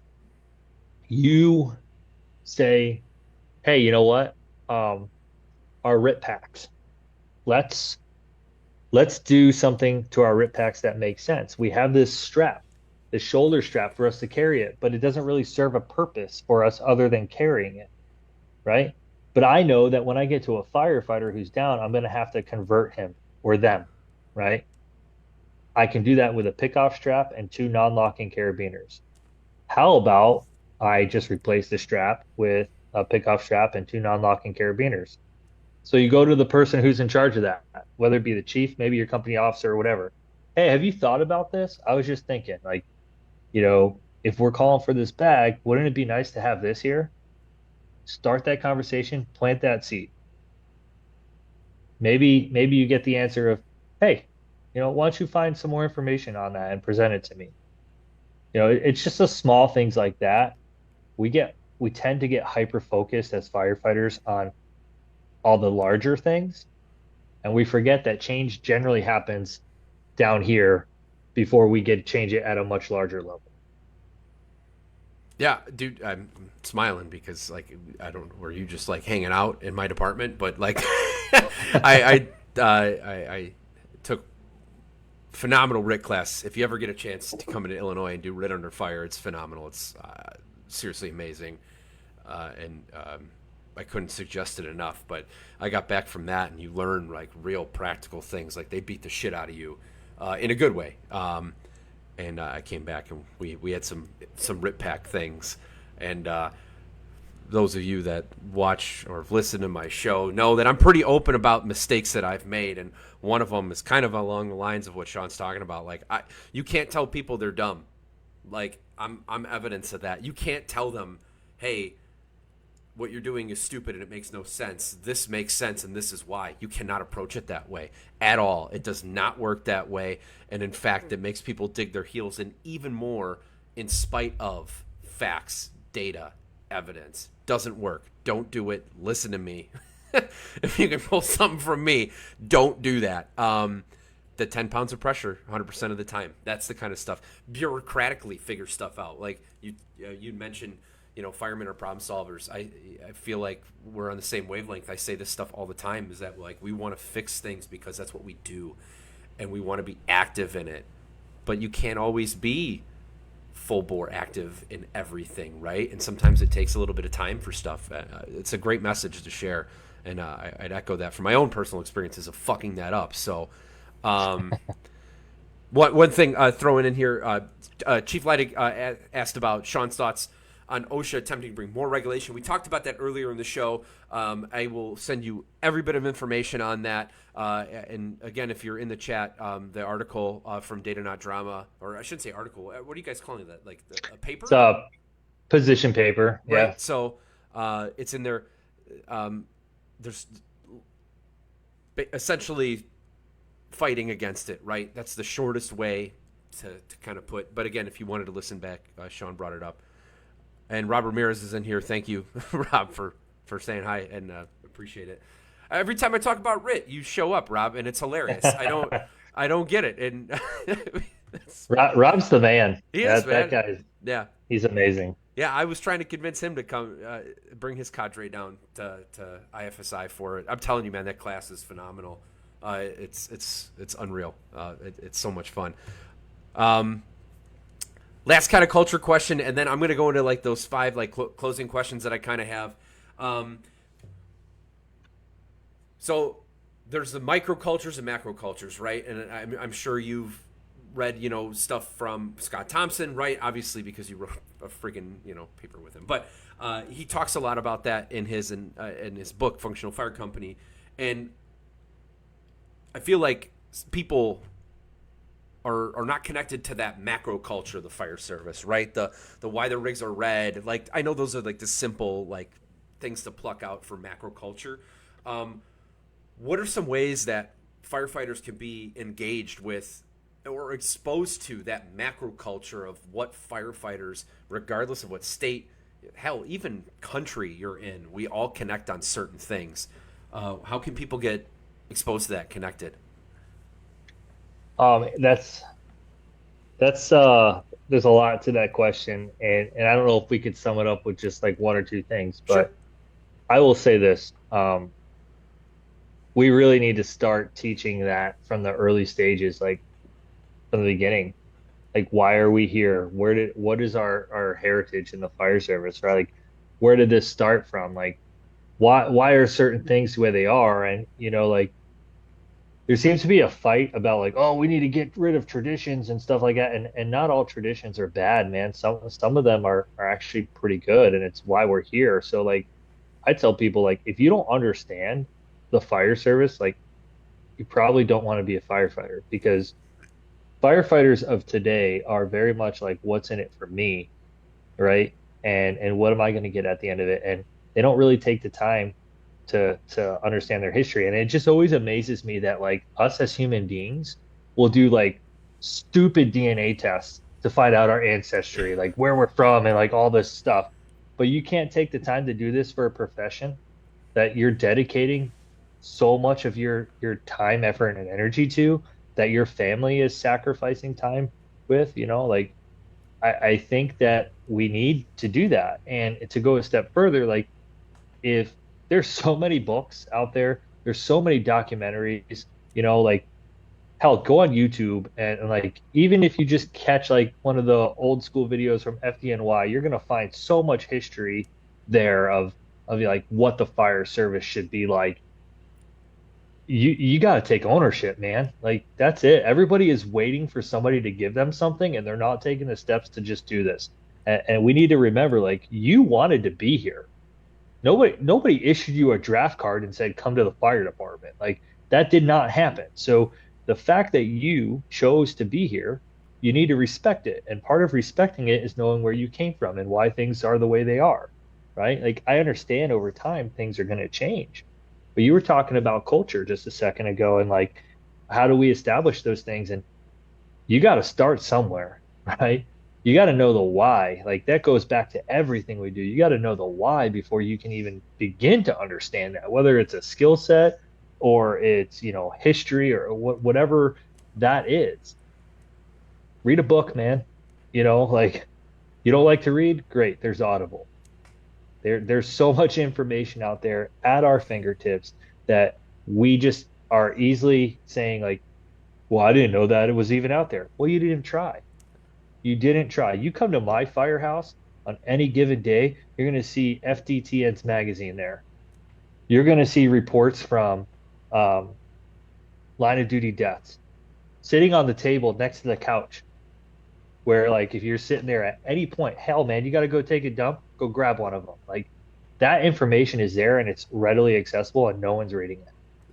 It's a shame. It really is. So, I think to answer your question there, um, it needs to be part of our indoctrination process.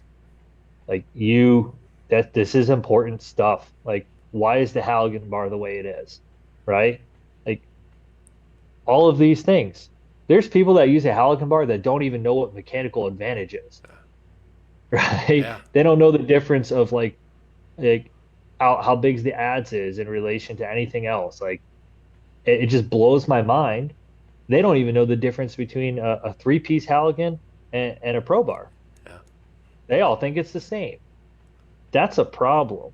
That is a problem because we have allowed ourselves not to educate those coming in the door about anything and just said, here's what you said you would do. You want your paycheck, great benefits, awesome work schedule. Congratulations. We have 6 spots to fill. Yeah, yeah, and there was a miss of all of that. I mean, what you basically, I think, and it doesn't. I feel like everyone shits on fire academies all the time, right? But like that's such a small piece of the puzzle, and most fire academies are doing the best they can, and they're doing what they need to do, right? Some of their stuff is it's just not. I get it, like they have whatever standards they have to fill, but like all you hear is it's Ben Franklin and the Romans and that's it, right? And hey, here's this one clip of Gangs of New York where they're all fighting each other in the 5 points. Like that's it for the most part. And Leidig brought up, that we're losing line of duty death knowledge too, and people don't know about like Brett Tarver or the Father's Day FDNY fire, and that kind of stuff that just like those things get missed and I think I've talked about it and I've had guests talk about it. That's like it's our responsibility, right? At the end of the day, like if you are aware of those things, like you just need to share it, talk about it. But yeah, yeah, you're right. Like indoctrinating right away, and just right off the bat, let them know you're spot on with that. Then there is no other choice. They don't know any better. Uh, Oh, I think you froze. Uh-oh. Chief Styles, I see you down there too. It's always cool to see you jump in here. Now we got to do the whole punt thing. Hopefully, waiting for him to get back. Yeah, there it is. There it is. Oh shit, no audio. Got it There it now. is. I was like, man, he's really stoic right now, thinking about what he's gonna say next. Like, I didn't even hear the question. no, no, no, I didn't ask for it. Oh, okay. All right, You're all good. good. No, the one comment though was, that we're losing track of line of duty deaths, and we don't really bring those up either as a part of like, um, education and remembering like the past, and a lot of those get missed and don't get talked about. And I was saying that we all, the people that understand those things or know about them, it's just our job to share them. That's really it. Did it again. Uh, oh, oh, Are you back? I'm here. Yeah, it's damn it, Zoom. Uh, yeah, yeah, Chief, you're right. Teaching history every day. There's always something to find with that. You're spot on, and I think we all kind of get, maybe not all, but a lot of people get pulled away from remembering those things, and like, remember fallen brothers, like, uh, yeah, dude, the internet hates us right now. I know. I feel like I'm back on the scrap before he changed everything. Oh, what so? Yeah, I started doing this with Google Meet when I first started, and I got dropped all the time. And Yeah. I had an episode where literally I bought Zoom and switched it over to Zoom in the middle of the episode because I was like, I'm Oh. friggin' done with this. Like, I don't want to do this anymore.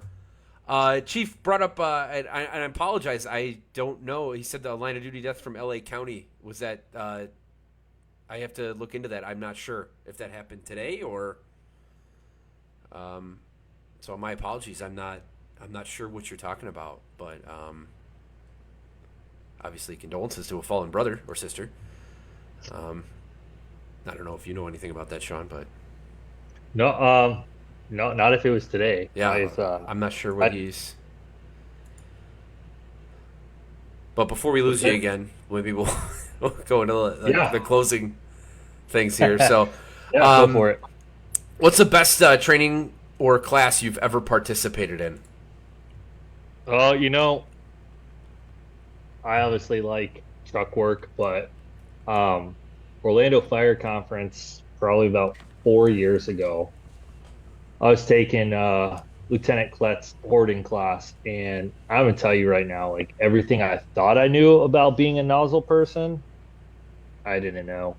Like everything I thought about, oh, I'm carrying tools, like this is what I'm supposed to do, didn't have the right tools. Like that class is just so humbling, and not because it's hard, but because like it's just, I mean, there's so much stuff in your way, and it's like the nozzle position matters. So like we think about the nozzleman being like front and center, like I'm the one that's got to put out the fire. But in a hoarding situation like that, like you want that nozzle further back so they can flow water over your head, and you want to be cutting things and like removing them and passing it back, right? So learning that was just huge. Like I'll never forget that because you're like getting your ass handed to you in this little Connex box, and you're like, what the hell, man? Like, and then you realize that like when you have heavy content fire, you're not making much progress. Like this is going to be an operation, and I think we had like 5 minutes to do our drill before we got pulled out and reassessed. And in that 5 minutes, I think we made it like 2 or 3 feet. Like Damn. we did not go very far. Yeah, I mean, you're talking about there's bicycles in there, there's Yeah. all kinds of stuff. Like you're just you're trying to make your way through, and even something small is like, oh, I got these, nippers in my pocket, and you realize like, well, I don't have a loop on it, so you're trying to cut, and you drop them, and now you're spending time like trying to look for them, and whole time like the fire's rolling over your head, and like your person in the front's trying to hit it, but they can't really push it back because they're not where they need to be to get the Yeah, because they're the like this stream. pointed up rather than I got you. Yeah. Right. So just those little things, man, they went a long way for me, and I mean, I'll never forget them. Even to the point in a regular fire, like like, hey, give me that nozzle, like, because just the positioning's going to be off. It just that probably had a large impact on me. That sounds cool as hell. I want to try that. That's never encountered that in a training. Or I mean, I think I've never been nozzleman on a hoarder house either. I think I was an engineer on the only hoarder like real. Well, we just had one where a house exploded, so nobody went inside anyway, and it was a hoarder house, so it's different. But yeah, that's pretty cool. And that was Clet, right? That taught Yep. down. Hmm. Yeah, yeah. Oh, that sounds awesome. Just to get like you think you got your shit together, and then to get smacked in the face, like, hey, that was me when I took nozzle forward for the first. Like, I thought I fucking you get taught the football tuck, you get taught all these things, and I'm like 6 feet tall. I'm a bigger dude, so like I can handle a lot of that shit. And then I was watching guys that were like 5'4", like in nozzle forward, just working circles around me because they had already taken it before and they understood like the body mechanics. And you're like, I didn't know shit about this, man. Like, I want more. That sounds really cool though. A hoarder training. I wanna get in on that. That sounds fun. And aggravating, but in a good way, I guess. It Yeah. was, but Uh, what's one mistake that you've made and learned from in your career? this kind of ties into our conversation tonight. I'm a really passionate person, man, and like when I care about something, like everyone's gonna know it. Like, to the point it's like stop yelling at me, and I'm really not. It's just like that. I just really am into it that much. But being overly passionate can cause a lot of problems. One, it can come off completely the wrong way. It can come off very egotistical, like you know more than everybody else. And although that's not its intended purpose, that once you get labeled with that, man, it's hard to recover from. So I'm sure there's people I've worked with in my career that probably think that I'm still that same way. And it wasn't malicious by any means. It was just like I was just like, how come you can't see like what I see? Like this doesn't make sense. And as a young firefighter, I was fortunate. I worked in two counties that I got great fire experience. So I thought I knew some shit. And then I started going to outside trainings and I'm like, oh, we're doing this wrong. And like my approach to everything was just way off and it did not make me friends. Um, so with that, I have had to learn how to deliver my message or maybe not deliver it because like you'll start learning like this is not the person that I can have this conversation with, and that's okay. Like not everybody gives a shit about what you have to say. And that was a hard lesson for me to learn too. Um, is just realizing that like not every firefighter is fired up about the job the way that like we are, or somebody at a fire conference might be, and just trying to navigate that in the regular day-to-day life of the firehouse and be like, you know what, this is a part of me, but like I should probably get to know these people on a much different level if I want to have a relationship with them or have any conversations because this fire talk is just not happening. And sometimes I tell you, I'm probably still guilty of doing some of that today. It is a curse, I think, for us passionate people to have to really police ourselves with that. But that I don't know if that was really like a mistake or not, but it's definitely a huge lesson, Well, you're speaking to me, and so I'm at the yeah, threshold of getting through that. I think you learn yeah, those lessons the hard way, right? yeah. How old are you? 38. 38. All right. So when did you find that out? Oh gosh, I was probably found that out in my 30s. Yeah. So probably early 30s by the time I realized like, oh man, maybe sometimes I am the problem. Maybe at You know? maybe at 34, Yeah. Yeah, 33. it's funny how that happens, It's right? funny how the world works, isn't it? Nah, it's the truth. You can't expect everyone in the firehouse to be as into it as you as aggravating as that is. Like, uh, yeah. So I've learned that. I've got the scars to prove that, and yeah. Well, maybe we can talk more about that later. Not, but Yeah, yeah, yeah. for sure. Um, Have you ever lost your passion for the fire service? Speaking of that, and if you did, what'd you do to get it back, and what keeps you into it? I've lost my passion for the fire service a couple times. I'm not going to sit here and, tell everybody like, oh, like that never happens. It does. Like people will beat you down. It it gets to the point where you're like, man, I don't even care anymore. I don't want to do this. And really affects you on a personal level until you realize like, you know what? Their issues with whatever is their problem. Like, forget that shit. And how I got it back, and any time that I find myself getting into that rut where I'm like, maybe I don't want to do this anymore. It's not worth it. It's not worth the pursuit. Is I started thinking like, I didn't get into the profession for these people. Fuck what they think. Hmm. You know what? Like I'm certainly not going to them for advice. And when I get out of work, the last person I think about is them. But for some reason, they think about me all the time, right? And I started thinking about what that meant. I'm like, well, shit. If they have nothing better to do but to follow what I'm doing so that they can have more material to talk shit with, they're a fucking fan. And I mean, that's the way it is. Like, a small part of you is obsessed with what I'm doing, which means that I'm winning. And when I realize that, like that my actions have a larger impact on those who are dead set on hating me, I just keep going harder, right? I got nothing to lose. I mean, you already don't like me, so what does it matter? Say whatever you want to say about me.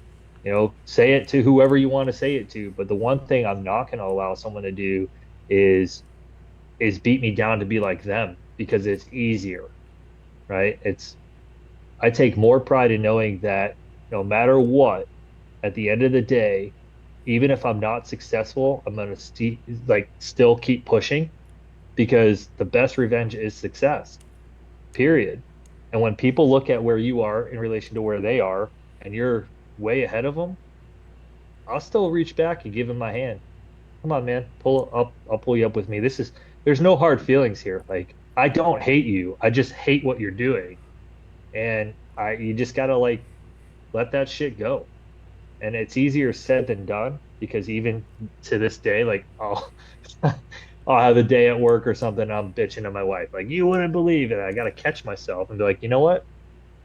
I cannot let them allow me to be like this because the last time I let them do that, I dwelled on it and I dwelled on it and I dwelled on it and I was miserable as hell. And I was so miserable that my wife was like, listen, you need to find something else to do, or you need to find someplace else to work or do something because you coming home like this is not happening. And I thought about that further. I'm like, man, these people are so hell bent on stealing my passion for the job that they're ruining my family life in the process. Never again. Yeah, It's not going to happen. yeah. My battalion chief, we're rank captain, but whatever, battalion chief. He says, "Hey, they don't pay your bills." That's one of the things he says all the time about that kind of stuff. Like, whatever, let them. At the end of the day, which it's easy to say that until I guess something just clicks in your brain when you finally buy into that self talk and you really believe it. Like you can hear people, talk about that all, about letting things go or not caring and moving on. But there's something that has to click in your brain for you to really truly believe that and be like, whatever, they're gonna say what they're gonna Yeah. say.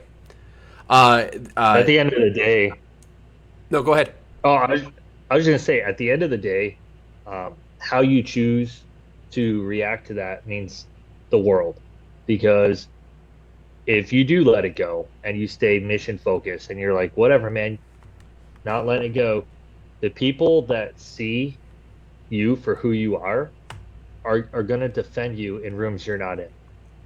And when that starts happening, those people don't have a choice but to shut up because no one's going to want to hear it. People are going to get so tired of hearing them complain that they become the topic of discussion, not you. And I just look at it this way, like, hey, I know what I'm capable of doing, right? I know what my passion is. I know what my limitations are. I know where my mess ups are. Like, that's for me to work on, right? And I will continue to do so, but I don't care what anybody else thinks, right? I really don't. And you shouldn't, because unless that person's coming to you with advice on how to get better, it means absolutely nothing. Yeah. We got an assist from Styles and Leidig here on the line of duty death. So it was Saturday, and it was a quarry fire where an end loader exploded. So Oh, I apologize. I don't know anything about that. But again, condolences to a fallen brother. yeah, I'm gonna have to Yeah, look into that because I that's. didn't know anything about it either. Um, I was a little busy Saturday. well, yeah, I mean, you guys were. Yeah. That's an understatement. How busy you had to have been on Saturday. Um, if you were going to give someone a sense of how fire service culture should work by meeting one person, and they could be alive or dead, who would it be? Right? You understand the question? I've rephrased that a couple times, but Yeah, I know what you're saying. Man, there's so many good ones, and maybe a little cliche, but I really think that Chief Thompson is really knocking it out of the park with fire service culture. Man, that guy, what he's been able to do with the Colony, Texas Fire Department is just unreal. I have a lot of friends that work there, and they love where they work, and he's done tremendous things, and to see that unfold, it's one thing to talk about it, right? And you say, "Oh, you should do this because that builds your culture and that does this." But to see it, and as a person who has physically visited those firehouses and just man, like he lets those guys be firefighters, and he understands, like, if I want my guys to be good and my girls to be good, I've got to do these things, and I've got to let them have a piece of this pie too. And just just listen to the man talk about culture, and then look at what he's done in his fire department. It's outstanding.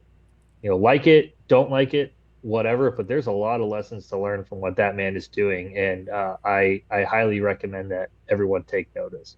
yeah.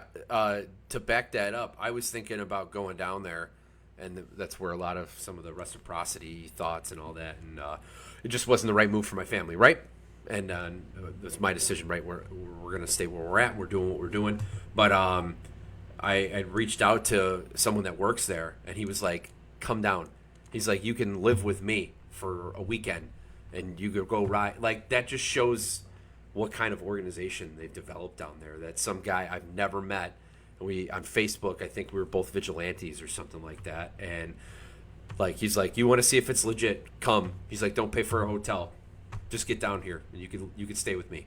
Like it just shows what he's built there and what they've bought into, right? Like when you hear him talk, he doesn't even say it's all him because it's not. It can't be all him. But yeah, what a great answer. I agree. Last one is what's the best part of the job? Oh gosh. um I'm not going to even say it's firehouse related, because every firehouse has their own vibe, right? um to me, if you're asking Sean what he feels the best part of the job is, it's getting outside of your bubble, going to places that maybe you've never been, taking a class in another state, whatever it is, networking with other firefighters around the country. And what you're going to find is, you're going to make a lot of friends, and they're true friends. Like, anybody that I've met since I started traveling around to either teach or take classes or whatever, I pick up the phone any day, and they become some of your best friends and your most valuable resources for anything, not just fire stuff. My friend Jacob Johnson in Pearland, Texas, I call him right now. Hey, bro, I got a problem. What do you need? Right? Same thing. Like Rob Ramirez, any of those guys, Cody Terrestrial, like the list can go on, and like, pick up the phone. Hey, man, how are you doing? Like, when we had our daughter back in April, my phone, like, was nonstop. Hey, congratulations. How many people from my fire department? Maybe five. Okay. how many people from all over the country? Easily 20 or 30. Okay. That is the best part of the job when you know that like you hear people say, "Oh, the brotherhood, sisterhood, it's dead. It's not what it used to be." Bullshit. It is very much alive if you let it be. You just got to get out there and find it, man. Like there is some amazing people out there, and I think that's probably the best. If I was to leave the fire service right now, I know that everybody that I've met along the way would still be there for me regardless. And that's something to say because, like when you look at your retirees and things like that, sure, they might have like a few people in the firehouse that they still hang out with, but by large, they get forgotten, right? The people you meet doing these other things will be there for you for a long, long time. And that is something that you cannot place any value in. Damn. Yeah. Well, shit on that. It's a great answer, dude. Like, it's the truth. The some of my best fire service friends I don't even work with, and I never will. So, yeah, what awesome advice, or not advice, but whatever you want to call it. Yeah. Uh, Rambling. dude, don't come on. Don't call it rambling. All right, like you got to make it sound better than that. Uh, well, shit, that's it.